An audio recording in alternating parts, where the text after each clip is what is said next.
Assalamu alaikum, эфирде заман. Бүгін майысының 18-і ве Қырым ишғалінің 811-ші күнүдір. Бұл саатлерде олған хаберлернен таныш етмеге азырмыз.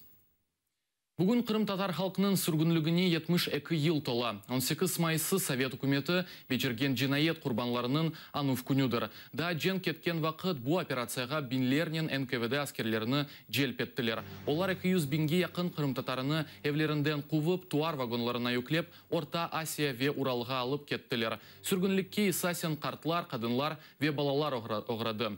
Эркеклер есе жебеде еді. Yol бірқач автаға сөзілді, yüzlerden insanlar yolda elak oldu. 10 binlerden insanlar yanı şariatler bu sürlük ve hastalıktan ilk yılları elak oldu. Өлгенлерінің эксереті балалардыр. Қырым татар халқы сүргінлікті ассимиляция ве ғайып ола білейді. Ләкин халық әр бір сынавдан кечіп, өз бірлігі ве милли менсуплігіні сақлап, ватанға авдет олды. Қырым татар халқы бүгін өз ақ ве құқыны қорчалав, оғырында өз бірдемлігіні көстермек керек. Бұнда Қырым татар халық лидері Мустафа Джемилев емин. Шымды есе ишғалжилер Қырым татар халқына яны сынавлар азырлай. Оның сөзлеріне көре шымды мұсылманларыны террорист кебе көстермеге істейлер. Джемилев емин тинтюф ве яқыланывлар вастасынен Қырым татарларға ватанны терк етмек үшін шариатлер яраталар. Уже 2 года мы не можем отмечать так, как его следовало бы, потому что российские власти боятся скопления крымских татар. И, скорее всего, в этом году тоже оно будет запрещено. Но это не значит, что крымские татары, если они не могут собираться, то примирились с оккупацией. Я думаю, у них в душе будет еще больше ярости, еще больше презрения к этим оккупантам, которые так трусливо отказывают людям даже собираться в день своего национального траура.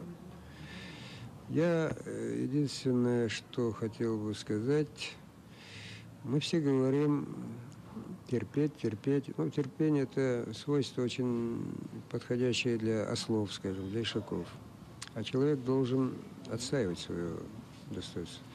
Мы всегда придерживались и будем придерживаться ненасильственных методов, но есть очень много методов ненасильственных, демократических, которые позволяют нашим соотечественникам отстаивать свои права. Я бы призвал своих соотечественников быть более активными в этом плане. Региональ мечлис азалары Сабадан, Шер ве қасабаларда сүргінлі құрбанларына қойылған хатыра ташлар ве тақталар өгіне чечеклер қойдылар. Мисал оларақ бойле акцияны Бақчысарай, Жанкой құрманда кечірділер. Ишғалжы акиметі оларға айры тәдбірлер кечірмеге рұқсет бермеді, тек ишғалжилернен бір-бірлікті кечірмеге тевсие етті. 2 елдан берлі ишғалжы акиметі Ахмежетінің мерkezінде өткерілген ан-аневи митинг кечірілмесіне де ясақ етті. Сталинны боянен арамладылар. Ахмежетте коммунистик фырқасының бинасында еріліштірілген залым мемориал тақтасыны кечкен кечесі мор түслі боянен булаштырғанлар. Бұл ақта өз Facebook сәфесінде Ахмежет шер шурасының коммунистик фырқа депутаты Степан Кискин білдірді.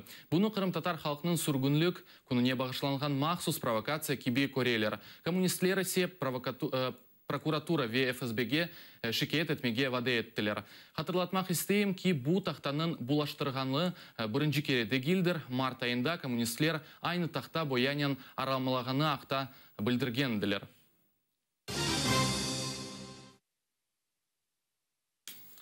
Шевченко адына университет студентлері сүргінлі құрбанларыны андылар. Украина информацион сиясеті назиры янында тешкелетілген шура азылары 18 майыс күні біз әпіміз Қырым татарымыз шары астында флешмоб тешкелеттілер.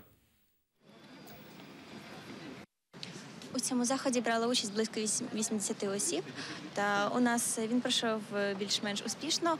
В цьому заході студентська рада при міністерстві вбачає певний символьний контекст, тому що нам дуже важливо донести до Криму те, що про них пам'ятають, і не лише через велику масу людей, але через те, що в цю масу входять студенти, тобто те, що студенти, молодь підтримує Крим, підтримує кримських татар, пам'ятає про це. Тобто, якщо історичну пам'ять змогли донести через покоління, то ми досягли успіху. Крім того, сьогодні приймали участь в акції філологи саме кримсько-татарського напрямку, яким було приємно прийти.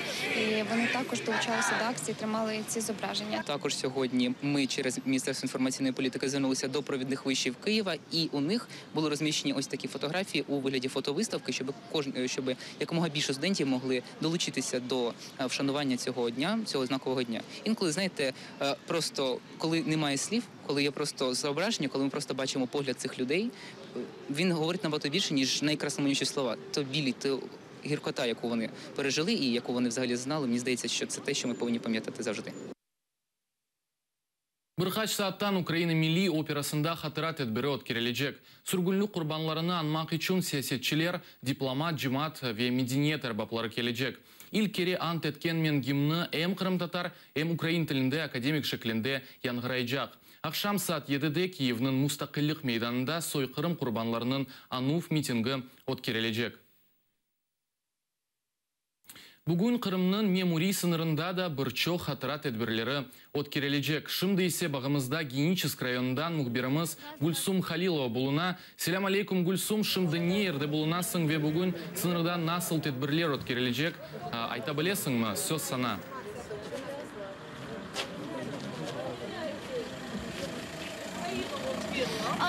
Селям алейкум, Муслим. Gerçekten de biz şimdi vatandaşlarının beraber Geniçisk şehir merkezine ketemiz. Onlar Geniçisk camisinin yanında işte toplaştılar. Görüyoruz ki bayraklar ile şimdi ötkerilecek mitinge doğru yol alalar yapısı vatandaşlar ve şunu da aytmak isteyeyim ki şimdi anda merkezge diğer köylerden ve diğer rayonlardan da insanlar toplaşıyorlar. Kırım'dan ve aslında Ukrayna'dan insanlar geliyorlar. Şimdi anda saat 1'de miting ötkerilecek. Bu mitingden sonra ise onlar hepsi toplaşıp Çoңғарға yol alacaklar. Büyük bir avtokolonna teşkil edip yolda gidecekler. Çoңғарда da balaban bir miting ötkerilecek. Kırım Memoriy sınırında onlar bayraklarını götürecekler. Bizim yayınlarımızdan ayrılmanız çünkü saat 1'de şimdi miting Geniçisk merkezinde ötkerilgen mitingden biz sizler ile baklanacağımız. Ukrayna люблю тебе, Kırım tvi dep yazarlar. Mında görüyoruz ki vatandaşlar ve ATR telekanalının yayınlarından saygılı teleseyirciler ayrılmanız. Biz sizlerine daha da tafsilatlıca bütün malumatlar ile tanış etmeye tırışacağımız. Muslim. Sağ ol Гүлсум, шымды бағымызда мұхбирimiz Гүлсум Халилова бұлынды Қырымның меморий сынырында өткерілжек тедбірлер ақта тариф етті.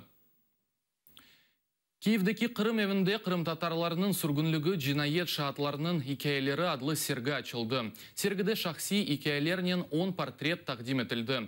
Ел девамында волонтерлар сүргін олған Қырым татарларының субетлешіп олардың фото ресімлеріні чықардылар. Сергіні да бір афта девамында сейір етмек мүмкіндір. Мне кажется, что наши дедушки и бабушки, они нас оберегают, наверное, не рассказывая какие-то страшные подробности, которые с ними происходили, а я уверена, что они были. Мама розповідала, що коли в цих вагонах для худоби їх везли, було дуже жарко, спекотно, і немає чим було дихати, а у вагоні знаходилось так багато людей, що дорослі жінки і старі чоловіки піднімали цих дітей себе на плечі, щоб дітям було чим дихати. Це історії зібрані в різних куточках по Криму. То ми зробили фотографії кожної з цих старців. І дуже важливо було нам показати не просто спогади, наприклад, онуків, чи тих людей, які вже народилися в місцях депортації, а саме тих, хто це побачив. Тому що тільки ця унікальна інформація, як це відбувалося, може дуже сильно торкати людей. Bu ise sonki haberimiz edi. Nevbеттeki zaman efiri 17.30'da çıkacak. Atereli olunuz, görüşmek üzere.